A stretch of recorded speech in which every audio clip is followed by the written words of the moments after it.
La détox est devenue un vrai filon commercial, Fanny Moy. Et oui, Romaine, impossible d'y échapper. Il existe des crèmes, des tisanes et même des séjours détox. Toute une gamme de produits censés nettoyer notre organisme pollué par les toxines. Mais voilà, à la base, la détox, c'est mettre la digestion au repos en buvant beaucoup et en mangeant léger. Bref, un rituel qu'on retrouve dans beaucoup de cultures. Alors, pour faire le tri entre détox et intox, notre invitée est Amy Webster, une coach en alimentation crue. Amy Webster, bonjour. Bonjour. Alors vous-même, vous avez mis en place un programme de détox. Concrètement, en quoi ça consiste ? Alors, en l'occurrence, ce programme qui est proposé en ligne, donc accessible par beaucoup de gens, il est structuré en 3 semaines. Et cette structure est importante pour rendre la détox plus facile. Donc la première semaine aide d'abord à se préparer, à organiser sa détox, à mettre les choses en place, faire ses courses, choisir exactement quelle formule on va choisir, parce qu'on propose plusieurs formules, et aussi à commencer à éliminer les aliments à proscrire pendant une cure. La deuxième semaine, c'est la cure à proprement parler. Donc si on s'est bien organisé, on ne fait que mettre en place tout ce qu'on a préparé. Et la cure, c'est quoi ? C'est des jus, Alors, le but recherché, c'est de vraiment mettre la digestion au repos, comme vous l'avez dit. Et donc, on le fait avec des jus, un maximum de jus, de fruits et de légumes, et surtout des jus verts, parce que ce sont les jus qui vont vous apporter l'énergie nécessaire, avec les minéraux, etc., des protéines. Mais aussi des smoothies, c'est aussi une autre manière de manger quelque chose de prédigéré, parce que ça a été mis en forme liquide. Et sinon, des crudités et des fruits.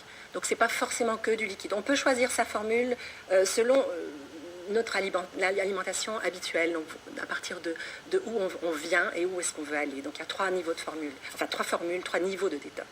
Alors il y a une 60aine de personnes qui ont suivi votre programme en Suisse. On est allé trouver 2 romandes qui viennent de finir la cure et qui font le bilan de cette expérience. Une première, on les regarde. Svea Nielsen cueille le printemps, un bouquet plus aromatique que décoratif puisque la ciboulette et la dent de lion vont finir dans sa centrifugeuse. Elle termine une cure de détox où pendant 3 semaines, elle ne s'est nourrie progressivement que de jus, de smoothies. Expérience inédite qui a tenu toutes ses promesses. Franchement, je trouve que la fatigue était partie. Alors évidemment que c'était encore plus marqué la semaine passée, qui a été une semaine où j'ai mangé vraiment cru toute la semaine. Alors là, j'ai eu une fois, je crois, un coup de barre. Mais sinon, j'avais une énergie incroyable. Même constat pour Doris Salzman, une novice de la détox. J'ai retrouvé vraiment une énergie que j'avais plus depuis extrêmement longtemps. Donc pour moi, c'était super important. Je pense que c'est même ça qui m'a poussée à partir dans cette idée de détox. Une des sensations que je trouve aussi très, très importante de l'esprit qui est vraiment claire en fait. On a l'impression que tout est comme s'il n'y avait plus d'interférence justement d'une nourriture un peu lourde. Le fait d'enlever les aliments, on se rend compte quel rapport on a avec cet aliment déjà. Et si on a envie ou pas de réintroduire après, si c'est quelque chose qu'on pourrait remanger. Et on a une autre vision de la nourriture. Sentez ici, c'est bon ? Oui. Pour Svea et Doris, il y a un avant et un après détox. Les jus et les crudités font dorénavant partie de leurs habitudes alimentaires. Et malgré quelques effets indésirables comme les maux de tête ou les nausées, elles comptent toutes les 2 refaire une cure cet automne ou au printemps prochain. Amy Webster, qui s'adresse à vous en fait pour faire ce genre de cure ? Alors toutes sortes de personnes, mais c'est vrai que c'est en majorité des femmes. Et en majorité des femmes, trentaine, parce que avant la trentaine, souvent, on n'a pas de problème de santé, on n'a pas de problème d'énergie, et on est encore tout frais. Mais je dirais que c'est aussi des personnes qui se responsabilisent par rapport à leur santé. Donc il y a vraiment une démarche de « je suis prête à me prendre en charge et faire ce qu'il faut pour aller mieux ». Est-ce que justement, ce n'est pas une réaction à ces cures de détox ? Bien sûr, c'est entièrement une réaction à la malbouffe, à la mauvaise alimentation actuelle, à beaucoup de mauvaises habitudes d'hygiène de vie qui font que notre métabolisme est mis à mal et il a besoin d'être régénéré. Donc dans détox, le terme, il y a toxines, justement la malbouffe, il y a tout ce qui est PCB, pesticides et autres dioxines. On est allé voir un toxicologue pour savoir comment notre corps gère ces toxines. On l'écoute, c'est le professeur Diesi. On est exposé à un certain nombre de produits Et c'est la raison pour laquelle, lorsque ces produits sont dans notre environnement de façon régulière, l'alimentation, comme les pesticides fixés en fonction d'investigations toxicologiques qui ont été faites. Mais il y a beaucoup de préoccupations autour de ces substances lorsqu'elles dépassent ces normes, ou bien pour des substances qui ne devraient pas se trouver dans l'alimentation. Les dioxines n'ont rien à y faire, elles sont utiles à rien du tout, mais sont des substances toxiques. Les PCB, normalement, sont interdits depuis pas mal d'années, mais ils sont toujours présents parce qu'ils sont très persistants. Donc, il y a des substances qui font courir probablement des risques, en tout cas dont il faut se préoccuper. Et comment notre corps alors gère ces substances? Le foie a toute une série de mécanismes de détoxification qui lui permettent en sang des substances détoxifiées qui sont éliminées par le rein ou bien par l'intestin lui-même, puisque la bile est aussi un moyen d'évacuer des substances toxiques. Mais le foie joue un rôle central avec le rein et d'autres organes encore.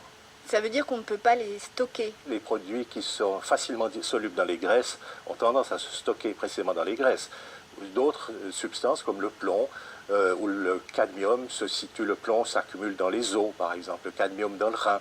Ça dépend des caractéristiques biologiques de ces substances. Mais il y a des substances qui effectivement ont des longues périodes de résidence dans le corps une fois qu'elles sont entrées. Et si on voulait justement les éliminer, est-ce qu'une cure de détox suffirait à les éliminer? Non. Quand on parle de cure de détox, on ne sait généralement pas de quoi on parle. Quant aux toxines, là, tout est compris, tout est inclus. Il y a des centaines de milliers de substances chimiques, donc potentiellement des centaines de milliers de toxines. Et aucun des moyens utilisés dans les cures de détox et votés dans les cures de détox n'a montré scientifiquement son efficacité pour éliminer de façon accélérée des substances.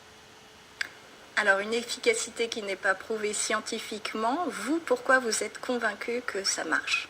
Parce que j'en ai fait l'expérience, plus d'une fois du reste. Je la fais régulièrement.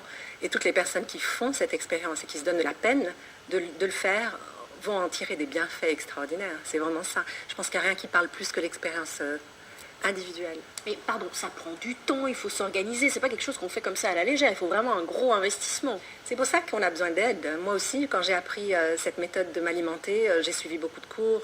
Je me suis déplacée pour aller rencontrer les gens qui le pratiquaient. Et c'est ce qui m'a permis de me lancer. Le programme que j'ai lancé sur Easy, qui s'appelle Easy Detox, donne vraiment toute la structure et donne toutes les informations qu'il faut pour le faire. Donc c'est vrai, c'est pas facile. Il faut se donner un petit peu de peine. Mais après ça devient facile. Il faut aussi faire le tri parce que justement quand on veut chercher des informations, on met détox, il y a tout et n'importe quoi. On voit il y a plein de produits, je le disais, de la crème, des produits cosmétiques, des séjours qui sont parfois aussi hors de prix. Comment on peut faire le tri et sortir de l'argument marketing et faire quelque chose qui est vraiment efficace pour soi? Je pense que c'est très important de s'informer un maximum. Le programme que je propose est un programme qui est basé sur les fruits et légumes. Je ne vends pas de poudre magique ni rien. J'aide les gens à se responsabiliser eux-mêmes en mettant des gestes en place dans leur quotidien. C'est vraiment ça. Donc il faut s'informer, puis il faut suivre aussi un petit peu son propre instinct. Il faut voir qu'est-ce qui me parle aujourd'hui, qu'est-ce qui risque de vraiment me permettre d'arriver à mieux-être. Finalement, détox, c'est un nouveau mot pour parler de jeûne qu'on retrouve dans beaucoup de civilisations. Oui, c'est vrai, je pense que c'est bien dit, c'est une formule moderne de ce qui se faisait dans le temps, dans les rituels religieux, et qui avaient fait leurs preuves pendant des décennies, des millénaires, disons plutôt. Oui. Merci beaucoup en tout cas, Amy Webster, d'être venue sur notre plateau répondre à nos questions. Merci à vous. Merci à vous, merci Fanny.